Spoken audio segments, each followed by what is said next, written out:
நீங்கள் இந்த வீடியோவை முழுவதுமாக பார்க்காமல் விட்டுச் செல்ல நினைத்தால் ஒரு நிமிடம் யோசித்துக் கொள்ளுங்கள். லட்சக்கணக்கானோர் செய்த அதே தவறை நீங்களும் செய்யப் போகிறீர்களா? முட்டாள்கள் அனுபவிக்கும் கஷ்டங்களை நீங்களும் அனுபவிக்க வேண்டுமா? இல்லை என்றால் இந்த வீடியோவை முழுவதுமாக பாருங்கள். இந்த உலகில் உங்களை கீழே தள்ள வேண்டும் என்று ஒவ்வொருவரும் நினைப்பார்கள். உங்கள் முதலாளி, உங்கள் போலி நண்பர்கள், உங்கள் உறவினர்கள், சில சமயங்களில் உங்கள் சொந்த குடும்பத்தினர் கூட. நீங்கள் பலவீனமாக இருந்தால் இவர்கள் உங்கள் மரியாதையை மண்ணில் புதைத்து விடுவார்கள். உங்களை ஒரு பயனற்ற மனிதனாக மாற்றி உங்களுக்கு எந்த மதிப்பும் கொடுக்க மாட்டார்கள். ஆனால் ஒரு வழி இருக்கிறது. இந்த 6 அபாயகரமான கொள்கைகளை பின்பற்றுங்கள். யாரும் உங்களை எதுவும் செய்ய முடியாது. இந்த ரகசியங்கள் வெற்றியாளர்களுக்கு தெரியும், ஆனால் முட்டாள்கள் அதை ஒருபோதும் புரிந்து கொள்வதில்லை. உங்கள் வாழ்க்கையில் எத்தனை முறை நீங்கள் அவமானப்படுத்தப்பட்டிருக்கிறீர்கள் என்று யோசித்து பாருங்கள். எத்தனை முறை உங்கள் வார்த்தைகள் புறக்கணிக்கப்பட்டுள்ளன? எத்தனை முறை நீங்கள் மக்கள் உங்களை மதிக்கவில்லை என்று உணர்ந்திருக்கிறீர்கள்? உங்கள் பதில் பல முறை என்றால் இந்த அவமானத்தை முடிவுக்கு கொண்டு வர இதுவே சரியான நேரம். இந்த வீடியோவை முழுவதுமாக பாருங்கள், ஏனென்றால் ஒவ்வொரு கருத்தும் உங்கள் வாழ்க்கையை மாற்றக்கூடும். நீங்கள் யாரும் உங்களை சாதாரணமாக எடுத்துக்கொள்ளக்கூடாது.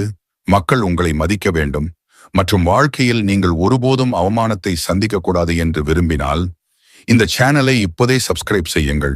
ஏனென்றால் வேற யாரும் உங்களுக்கு சொல்லாத விஷயங்கள் இங்கே கிடைக்கும். இப்போது தயாராகுங்கள். நான் சொல்லப்போகும் விஷயங்களை கேட்ட பிறகு உங்கள் பார்வை எப்போதும் போல் இருக்காது. வாழ்க்கையில் உங்களை ஒருபோதும் தோற்கடிக்க விடாத அந்த அபாயகரமான கொள்கைகளை நோக்கி செல்வோம். 1. பயப்படுவதை நிறுத்துங்கள். இல்லையெனில் மக்கள் உங்களை மிதித்து விடுவார்கள். யாரிடமாவது நீங்கள் பயந்தால் அவர்கள் உங்களை விட்டு விடுவார்கள் என்று நினைக்கிறீங்களா?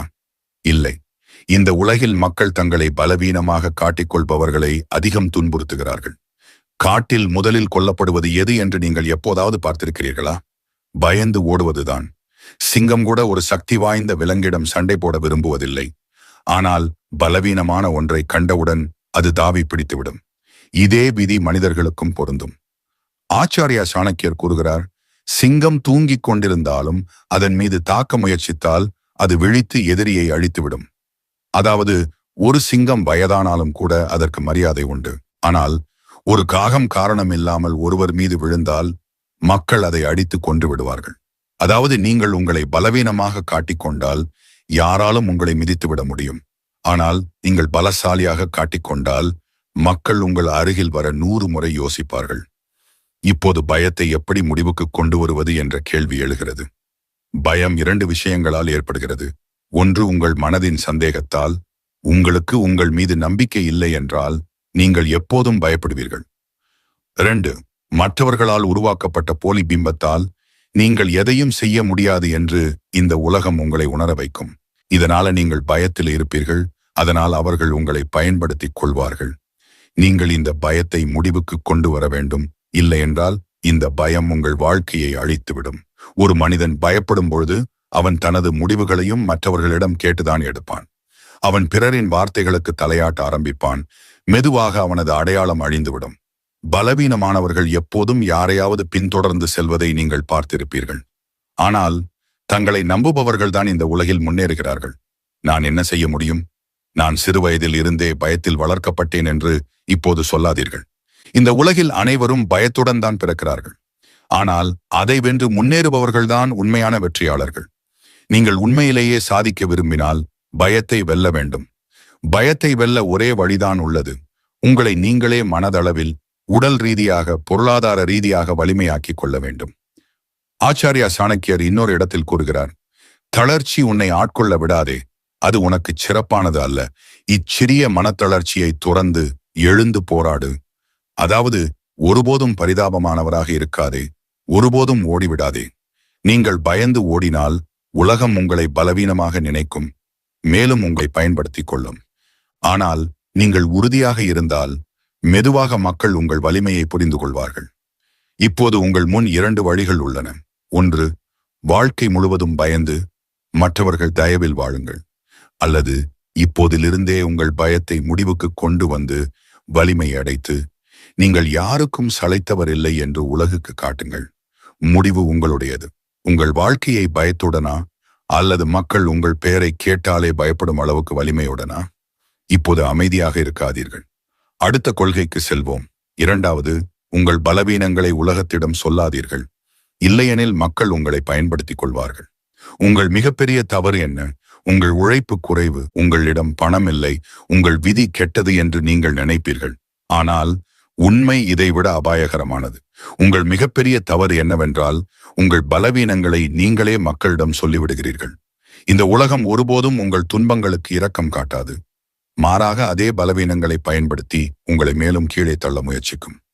ஆச்சாரியா சாணக்கியர் கூறுகிறார், தனது ரகசியத்தை மனைவியிடம் கூட சொல்லக்கூடாது. அதாவது, ஒரு புத்திசாலி மனிதன் தனது ரகசியங்களை யாரிடமும் சொல்ல மாட்டான். ஆனால் நீங்கள் என்ன செய்கிறீர்கள்? எல்லோரிடமும் உங்கள் மனவேதனையை கொட்டி விடுகிறீர்கள். என் வாழ்க்கையில நிறைய கஷ்டங்கள் இருக்கின்றன, என்னிடம் பணம் இல்லை, குடும்பத்தினர் ஆதரவு இல்லை, மக்கள் என்னை மதிக்கவில்லை. உங்கள் கதையை கேட்கும் நபர் உங்களுக்கு உதவுவாரா அல்லது உங்களை கேலி செய்வாரா என்று நீங்கள் எப்போதாவது யோசித்திருக்கிறீர்களா? நினைவில் வைத்துக் கொள்ளுங்கள், இந்த உலகில் 90% மக்கள் உங்கள் கதையை வேடிக்கை பார்க்கவே கேட்கிறார்கள். மீதமுள்ள 10% மக்கள் உங்கள் பலவீனங்களை பயன்படுத்திக் கொள்ளவே கேட்கிறார்கள். நீங்கள் உள்ளே பலவீனமாக இருக்கிறீர்கள் என்று யாரிடமாவது சொன்னால் மக்கள் உங்களை மேலும் உடைக்க முயற்சி செய்வார்கள். பெரிய மனிதர்கள் தங்கள் முடிவுகளை, கஷ்டங்களை அல்லது பலவீனங்களை பொதுவில் வெளியிடுவதை நீங்கள் எப்போதாவது பார்த்திருக்கிறீர்களா? இல்லை. ஏனென்றால் உங்கள் பலவீனம் உலகத்திற்கு தெரிந்தால் அவர்கள் உங்களை தலை தூக்க விட மாட்டார்கள் என்று அவர்களுக்கு தெரியும். இப்போதிருந்து ஒரு விதியை உருவாக்குங்கள். உள்ளே இருக்கிற வலியை உள்ளேயே வச்சுக் கொள்ளுங்கள். நீங்கள் உள்ளே உடைந்தாலும் நீங்கள் வலிமையானவர் என்று உலகுக்கு காட்டுங்கள். உண்மையிலேயே ஏதாவது மாற வேண்டும் என்றால் கஷ்டங்களை உங்கள் மனதில் வைத்துக்கொண்டு உங்கள் வேலையின் மூலம் பதில் கொடுங்கள். அப்படியானால் நாம் யாரையும் நம்பக்கூடாது என்று நினைப்பீர்கள். நம்பிக்கை வைப்பது தவறு இல்லை, ஆனால் எல்லோரிடமும் அல்ல. இல்லையெனில் அதே மக்கள் உங்களை மூழ்கடித்து விடுவார்கள். ஆனால் முதலில் உங்களிடம் ஒரு கேள்வியை கேளுங்கள். உங்கள் மிகப்பெரிய பலவீனம் என்ன? அதை உலகத்திற்கு தெரியாது என்று நீங்கள் நம்புகிறீர்களா? 3. உங்கள் ரகசியங்களை உங்களிடமே வைத்துக் கொள்ளுங்கள். இல்லையெனில் மக்கள் அவற்றை உங்களுக்கு எதிராக பயன்படுத்துவார்கள். இந்த உலகில் மிகப்பெரிய முட்டாள் யார்? தனது பலவீனங்களை தானே சொல்பவன். தனது மனதின் ஒவ்வொரு விஷயத்தையும், ஒவ்வொரு திட்டத்தையும், ஒவ்வொரு போராட்டத்தையும் மற்றவர்களிடம் கொட்டிவிடுபவன். பின்னர் நேரம் வரும்போது அதே மக்கள் அவனுடைய வார்த்தைகளை அவனுக்கு எதிராக ஆயுதமாக பயன்படுத்துகிறார்கள். அவன் என்ன தவறு செய்தான் என்று அவனாகவே யோசித்துக் கொண்டிருப்பான். சாணக்கியர் கூறுகிறார், ஒருவரும் நிரந்தரமான நண்பனாக இல்லை, ஒருவரும் நிரந்தரமான பகைவனாக இல்லை. அவரவர் நடத்தைப்படி நண்பனும் பகைவனும் தோன்றுகின்றனர். அதாவது பிறப்பால் யாரும் நண்பர்களும் இல்லை, எதிரிகளும் இல்லை. ஒருவரின் நடத்தைதான் யார் நண்பராக இருப்பார்கள், யார் எதிரியாக இருப்பார்கள் என்பதை தீர்மானிக்கிறது. இப்போது யோசியுங்கள், உங்கள் ஆழ்ந்த ரகசியங்களை யாரிடமாவது சொன்னதுண்டா? பின்னர் அதே நபர் உங்களுக்கு எதிராக நிற்கும்பொழுது உங்கள் வார்த்தைகளை ஆயுதமாக மாற்றிக்கொண்டதுண்டா? உங்கள் தகவலை பயன்படுத்தி யாராவது உங்களை காயப்படுத்தும் போது எவ்வளவு மோசமாக உணர்கிறீர்கள், இல்லையா? சாணக்கியர் வாழ்க்கையில் இதுதான் நடந்தது. அவர் ராஜா நந்தரின் அரண்மனைக்கு வந்தபோது தனது புத்திசாலித்தனத்தால் பல ரகசியங்களை அறிந்து கொண்டார். ஆனால் நந்தா, இந்த பிராமணர் மிகவும் புத்திசாலியாக இருக்கிறார் என்று நினைத்தார். சாணக்கியர் தனக்கு அச்சுறுத்தலாக இருக்கலாம் என்று உணர்ந்தபோது அவர் அவமானப்படுத்தப்பட்டு அரண்மனையிலிருந்து வெளியேற்றப்பட்டார். ஆனால் சாணக்கியர் தனது திட்டங்களை யாரிடமும் சொல்லவில்லை. அதே உத்தியை பயன்படுத்தி நந்த வம்சத்தை முடிவுக்கு கொண்டு வந்தார். இப்போது உங்களை பற்றி யோசியுங்கள். உங்கள் ஆழ்ந்த ரகசியங்களை யாருக்காவது சொன்னதுண்டா? உங்கள் திட்டங்கள், உங்கள் பலவீனம் அல்லது உங்கள் உண்மையான உத்திகளை நண்பர், உறவினர் அல்லது நெருங்கியவரிடம் சொன்னதுண்டா? பின்னர் அதே விஷயங்கள் உங்களுக்கு எதிராக பயன்படுத்தப்பட்டதா? ஆம் என்றால் இது உங்கள் மிகப்பெரிய தவறு என்பதை புரிந்து கொள்ளுங்கள். நீங்கள் அவர்களுக்கு பயனுள்ளதாக இருக்கும் வரைதான் இந்த உலகம் உங்களுடன் இருக்கும். ஆனால் உங்கள் வார்த்தைகள், உங்கள் ரகசியங்கள், உங்கள் திட்டங்கள் மற்றவர்களின் கைகளுக்கு கிடைக்கும் நாளில் உங்கள் மதிப்பு குறையும். எனவே நீங்கள் வாழ்க்கையில் உயர செல்ல விரும்பினால் உங்கள் திட்டங்களை உங்களிடமே வைத்திருக்க கற்றுக்கொள்ளுங்கள். உங்கள் திட்டங்கள், உங்கள் போராட்டங்கள், உங்கள் வலி, உங்கள் உண்மையான வலிமையை எல்லோரிடமும் கொட்டாதீர்கள். இல்லையெனில் மக்கள் உங்கள் சொந்த ஆயுதத்தால் உங்களை கொன்று விடுவார்கள். ஆனால் காத்திருங்கள். உங்கள் ரகசியங்களை மறைத்தால் மட்டும் நீங்கள் தப்பித்து விடுவீர்களா? இல்லை. இந்த உலகில் சிலர் மிகவும் புத்திசாலிகள். அவர்கள் எதையும் கேட்காமல் உங்கள் பலவீனத்தை கண்டுபிடித்து விடுவார்கள். பின்னர் உங்களை சிக்கலில் மாற்றி விடுவார்கள். இப்போது கேள்வி என்னவென்றால், அவர்களிடமிருந்து நீங்கள் எப்படி தப்பிப்பீர்கள்? இந்த உண்மையான ரகசியம் அடுத்த புள்ளியில் உள்ளது. ஆனால் அதற்கு முன் ஒரு விஷயம் சொல்லுங்கள். உங்கள் சொந்த வார்த்தைகளை பயன்படுத்தி யாராவது உங்களை ஏமாற்றியதுண்டா? ஆம் என்றால் நீங்கள் இப்போது விழித்து விட்டீர்கள் என்பதை அவர்களுக்கு தெரிவிக்க ஆம் என்று கருத்துரையிடுங்கள். 4வது, வெளிவேஷம் போடுவதை நிறுத்துங்கள். ஏனென்றால் உண்மையான வலிமை உள்ளிருந்துதான் வருகிறது. இப்போதெல்லாம் எல்லோரும் உலகத்திற்கு வெளிவேஷம் காட்டுவதிலேயே பிஸியாக இருக்கிறார்கள். விலை உயர்ந்த உடைகள், பெரிய கார்கள், பிராண்டட் கடிகாரங்கள், இன்ஸ்டாகிராமில் போலி வாழ்க்கை. ஆனால் இவை உண்மையில் வலிமையை தருகிறதா? இல்லை, இது வெறும் மாயை. ஒருவன் பெருமை பெறுவதற்கு அவனுடைய பணம், அழகு அல்லது உயர்ந்த குடும்ப பிறப்பு காரணம் அல்ல. சாணக்கியர் கூறுவது போல், நல்ல குணங்கள் கொண்டவரே உண்மையான மகான். அதாவது பணம், அழகு அல்லது உயர்ந்த குலத்தால் ஒரு மனிதன் சிறந்தவனாவதில்லை. ஒரு மனிதனின் உண்மையான அடையாளம் அவனது குணங்களால் தான் வருகிறது. உங்கள் கார், உடை அல்லது பணத்தின் காரணமாக மக்கள் உங்களை மதிப்பார்கள் என்று நீங்கள் நினைத்தால் நீங்கள் மிகப்பெரிய தவறான புரிதலில் வாழ்கிறீர்கள். உண்மையான மரியாதை அப்போதுதான் கிடைக்கும் நீங்கள் எந்த வெளிவேஷமும் இல்லாமல் உள்ளிருந்து மிகவும் வலிமையாக இருக்கும்போது மக்கள் உங்களை மதிப்பார்கள். பில் கேட்ஸை பாருங்கள். அவர் உலகின் மிகப்பெரிய பணக்காரராக இருந்தபோது கூட ஒரு சாதாரண மனிதனைப் போல உடை அணிந்திருந்தார். அவர் எளிமையாக இருந்தார். ஏனென்றால் அவரது அடையாளம் அவரது உடை அல்லது கடிகாரத்தால் அல்ல, அவரது மூளை, அவரது சிந்தனை மற்றும் அவரது வேலைகளால் வந்தது. இப்போது உங்களை கேளுங்கள். இன்று உங்கள் விலை உயர்ந்த பொருட்கள் அனைத்தும் உங்களிடமிருந்து பறிக்கப்பட்டால் மக்கள் உங்களை அதே மரியாதையுடன் மதிப்பார்களா? பதில் இல்லை என்றால் நீங்கள் இன்னும் உங்கள் உண்மையான வலிமையை உருவாக்கவில்லை என்பதை புரிந்து கொள்ளுங்கள். வெளிவேஷம் போடுபவர்கள் எப்போதும் பலவீனமானவர்கள். ஏனென்றால் உண்மையான வலிமை என்பது வெளிக்காட்டாமல் மக்கள் உணரும் ஒன்று. அது உங்கள் வார்த்தைகளில், உங்கள் எண்ணங்களில், உங்கள் ஆளுமையில் இருக்கும். இப்போது கேள்வி என்னவென்றால், வெளிவேஷத்தால் மரியாதை கிடைக்கவில்லை என்றால் உங்களை உண்மையில் வலிமையாக்கும் பழக்கங்கள் என்ன? தயாராகுங்கள். ஏனென்றால் அடுத்த கொள்கை உங்கள் சிந்தனையை புரட்டி போடும். 5. எல்லோரையும் திருப்திப்படுத்த முயற்சிக்காதீர்கள், இல்லையெனில் நீங்களே வருத்தப்படுவீர்கள். நீங்கள் உங்கள் வாழ்க்கையை வாழ்கிறீர்களா அல்லது மற்றவர்களின் எதிர்பார்ப்புகளை பூர்த்தி செய்ய முயற்சிக்கிறீர்களா என்று எப்போதாவது யோசித்திருக்கிறீர்களா? ஒவ்வொரு மனிதனும் மக்கள் தன்னை மகிழ்விக்க வேண்டும், தன்னை பாராட்ட வேண்டும், தன்னை விரும்ப வேண்டும் என்று விரும்புகிறான். ஆனால் நீங்கள் எல்லோரையும் மகிழ்விக்க முடியுமா? சாணக்கியர் கூறினார், வாழ்க்கையில் நல்ல பெயர், கெட்ட பெயர் யாவும் பிறர் கைகளில் இல்லை, அது நம்முடைய செயல்களில் தான் உள்ளது. அதாவது எல்லோரும் உங்களை பாராட்டவும் மாட்டார்கள், எல்லோரும் உங்களை நிந்திக்கவும் மாட்டார்கள். ஒவ்வொரு மனிதனும் அவனது செயல்களின் அடிப்படையில் பார்க்கப்படுகிறான். எல்லோரையும் மகிழ்விப்பதன் மூலமும், எல்லோருக்கும் தலையாட்டுவதன் மூலமும், எல்லோருடைய பேச்சையும் கேட்பதன் மூலமும் நீங்கள் சிறந்தவராகி விடுவீர்கள் என்று நீங்கள் நினைத்தால் நீங்கள் மிகப்பெரிய ஏமாற்றத்தில் வாழ்கிறீர்கள். இந்த உலகில் எல்லோரையும் திருப்திப்படுத்தக்கூடிய ஒரு மனிதன் கூட இல்லை. வரலாற்றை பாருங்கள்.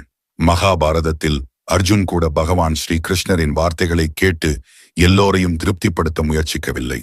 அவர் எது சரியோ அதை செய்தார். அவரது சொந்த உறவினர்கள் மற்றும் குருமார்கள் அவருக்கு எதிராக இருந்த போதிலும் அவர் எல்லோரையும் திருப்திப்படுத்த தொடங்கினால் தர்மமும் சத்தியமும் வென்றிருக்காது. பிரச்சனை என்னவென்றால், நீங்கள் மற்றவர்களை மகிழ்விக்க முயற்சிப்பதில் உங்களையே மறந்துவிட்டீர்கள். மக்கள் உங்களை விரும்ப வேண்டும், உங்களை பாராட்ட வேண்டும், உங்களுக்கு மரியாதை கொடுக்க வேண்டும். இதுவே உங்கள் நோக்கமாகிவிட்டது. ஆனால் உண்மை என்னவென்றால், நீங்கள் எவ்வளவு அதிகமாக மக்களை மகிழ்விக்க முயற்சிக்கிறீர்களோ அவ்வளவு அதிகமாக நீங்கள் பயன்படுத்தப்படுவீர்கள். யாருக்காவது நீங்கள் உதவிய போது அதற்கு பதிலாக ஏமாற்றத்தை பெற்றது உங்களுக்கு நினைவிருக்கிறதா? எத்தனை முறை நீங்கள் மற்றவர்களின் மகிழ்ச்சிக்காக உங்கள் மகிழ்ச்சியை தியாகம் செய்தீர்கள்? இப்போது உங்களை கேளுங்கள். நீங்கள் எதையாவது சாதித்தீர்களா அல்லது உங்களை நீங்களே இழந்து விட்டீர்களா? 6வது, உங்கள் மரியாதையை உங்கள் கையில வைத்துக் கொள்ளுங்கள். அதை வேற யாரிடமும் நம்பி ஒப்படைக்காதீர்கள். இந்த உலகம் உங்களை மதிக்கும், உங்களுக்கு மரியாதை கொடுக்கும், உங்களுடன் நல்லாக நடந்து கொள்ளும் என்று நீங்க நினைச்சால் நீங்கள் மிகப்பெரிய ஏமாற்றத்தில் வாழ்கிறீர்கள். இந்த உலகில் மரியாதையை சம்பாதிக்க வேண்டும். அதை வேற யாரிடமும் நம்பிவிட முடியாது. ஏனென்றால் மரியாதையும் அதற்கு தகுதியானவர்களுக்குத்தான் கிடைக்கும். தனது மரியாதையின் மதிப்பை அறியாதவர்களை மக்கள் மிதித்து விடுவார்கள். ஆச்சாரியா சாணக்கியர் கூறுகிறார், மற்றவர்கள் நமக்கு மரியாதை கொடுக்க வேண்டும் என்று எதிர்பார்க்க கூடாது. நாமே நம்மை எப்படி நடத்துகிறோம் என்பதில் தான் நம் மரியாதை இருக்கிறது. சுயமரியாதை இல்லாதவன் எந்த இடத்திலும் நிலைத்து நிற்க மாட்டான். அதாவது புத்திசாலிகள் தங்கள் மரியாதையை அவர்களே காப்பாற்றிக் கொள்கிறார்கள். தங்கள் மரியாதை மற்றும் சுயமரியாதையை மற்றவர்களின் நம்பி விடுபவர்களுக்கு சமூகத்தில் எந்த மரியாதையும் இருக்காது. ஒருமுறை ஒரு நடுத்தர வர்க்க இளைஞன் வளர்ந்து அலுவலகத்தில் வேலை செய்யத் தொடங்கினான். அவர் எல்லோருடைய பேச்சையும் கேட்டார், எல்லோருக்கும் உதவினான், எல்லோருக்கும் மரியாதை கொடுத்தார். ஆனால் மெதுவாக மக்கள் அவரை சாதாரணமாக எடுத்துக்கொள்ளத் தொடங்கினர். சிலர் அவருக்கு சரியான நேரத்தில் சம்பளம் கொடுக்கவில்லை. முதலாளி காரணமில்லாமல் அவரிடம் கூடுதல் வேலை வாங்கினார். குடும்பத்தினர் அவரது உழைப்பை சாதாரணமாக கருதினர். உறவினர்கள் இவன் இன்னும் ஒன்றும் ஆகவில்லை என்று அவனை ஏளனம் செய்தனர். ஏனென்றால் அவர் தனது மரியாதையை மற்றவர்களின் கைகளில் ஒப்படைத்திருந்தார். மக்கள்தானே எனக்கு மரியாதை கொடுப்பார்கள் என்று அவர் நினைத்துக் கொண்டிருந்தார். ஆனால் அது நடக்கவில்லை. பின்னர் ஒரு நாள் அவர் முடிவு செய்தார், இப்போது நான் எனது மரியாதையை நானே உருவாக்குவேன். அவர் தன்னை மிகவும் வலிமையாக்கிக் கொண்டார். மக்கள் அவருக்கு கட்டாயமாக மரியாதை கொடுக்கத் தொடங்கினர். நினைவில் வைத்துக் கொள்ளுங்கள், நீங்கள் உங்கள் மரியாதைக்காக நீங்களே நிற்காதவரை உலகம் ஒருபோதும் உங்களுக்கு தானாக மரியாதை கொடுக்காது. எலான் மஸ்க் தனது புதிய கருத்துக்களுடன் வர்த்தக உலகிற்கு வந்தபோது மக்கள் அவரை பைத்தியம் என்றனர். ஆனால் அவர் யாரையும் பொருட்படுத்தவில்லை. தன்னை நிரூபித்தார். இன்று உலகம் அவரை மதிக்கிறது. விராட் கோலி கிரிக்கெட்டில் நுழைந்தபோது மக்கள் அவரது உடல் தகுதி மற்றும் ஆட்டத்தை சாதாரணமாக எடுத்துக்கொண்டனர். ஆனால் அவர் தனது கடின உழைப்பால் மரியாதை யாரையும் நம்பி வருவது இல்லை, தானே உருவாக்கி கொள்ள வேண்டும் என்று உலகுக்கு காட்டினார். நீங்கள் உங்களை மதிக்கும் போதுதான் உலகம் உங்களை மதிக்கும். மற்றவர்களிடம் மரியாதையை யாசிப்பவர்கள் எப்போதும் மற்றவர்களுக்கு அடிமைகளாகவே இருப்பார்கள். நீங்கள் உங்களை பலவீனமாக காட்டினால் மக்கள் உங்களை மிதித்து விடுவார்கள். சுயமரியாதைக்காக நிற்பவர்களுக்கு தான் மரியாதை உண்டு. இப்போது உங்களை கேளுங்கள், உங்கள் மரியாதையை மற்றவர்களின் நம்பிவிடும் முட்டாள்களில் நீங்களும் ஒருவரா, அல்லது உங்கள் மரியாதையை நீங்களே சம்பாதித்து அதை பாதுகாக்க எந்த எல்லைக்கும் செல்பவர்களில் ஒருவரா? இப்போது உங்களிடம் 6 அபாயகரமான கொள்கைகள் உள்ளன. அவை உங்கள் முழு வாழ்க்கையையும் மாற்றக்கூடும். ஆனால் கேள்வி என்னவென்றால், நீங்கள் இதை கேட்டுவிட்டு மறந்து விடுவீர்களா, அல்லது உங்கள் வாழ்க்கையில் இதை ஏற்றுக்கொள்வீர்களா? ஏனென்றால் இந்த உலகில் 2 வகையான மக்கள் உள்ளனர். ஒன்று, கன்று கொண்டு தங்கள் விதியை அவர்களே மாற்றுபவர்கள். மற்றொன்று, பார்த்து கொண்டே இருந்து தங்கள் முழு வாழ்க்கையிலும் வருத்தப்படுபவர்கள். நீங்கள் எதில் இருக்கிறீர்கள்? நீங்கள் யாரும் உங்களை சாதாரணமாக எடுத்துக்கொள்ளக்கூடாது. உங்களுக்கு மரியாதை கொடுக்க வேண்டும். மேலும் உங்கள் வாழ்க்கையில் பெரிய பெயரை உருவாக்க வேண்டும் என்று விரும்பினால் யோசித்து பாருங்கள். அடுத்த முறை யாராவது உங்களை அவமானப்படுத்தும் போது, யாராவது உங்களை ஏமாற்றும் போது, உங்கள் மரியாதை ஆபத்தில் இருக்கும்போது நீங்கள் இந்த வாய்ப்பை இழந்தீர்கள் என்று நினைப்பீர்கள். எனவே இப்போதே சப்ஸ்கிரைப் செய்யுங்கள். ஏனென்றால் வேற யாரும் உங்களுக்கு கற்றுக் கொடுக்காத விஷயங்கள் இங்கே கிடைக்கும். அடுத்த வீடியோவில் சந்திப்போம். அதுவரை கவனமாக இருங்கள். பலவீனமானவர்கள் எப்போதும் நசுக்கப்படுவார்கள். ஆனால் புத்திசாலிகள் மட்டுமே இந்த உலகில் ஆட்சி செய்வார்கள். சரி நண்பர்களே, இந்த பதிவு உங்களுக்கு மிகவும் பிடித்திருக்கும் என்று நம்புகிறேன். மீண்டும் ஒரு சுவாரஸ்யமான பதிவில் சந்திக்கிறேன். நன்றி.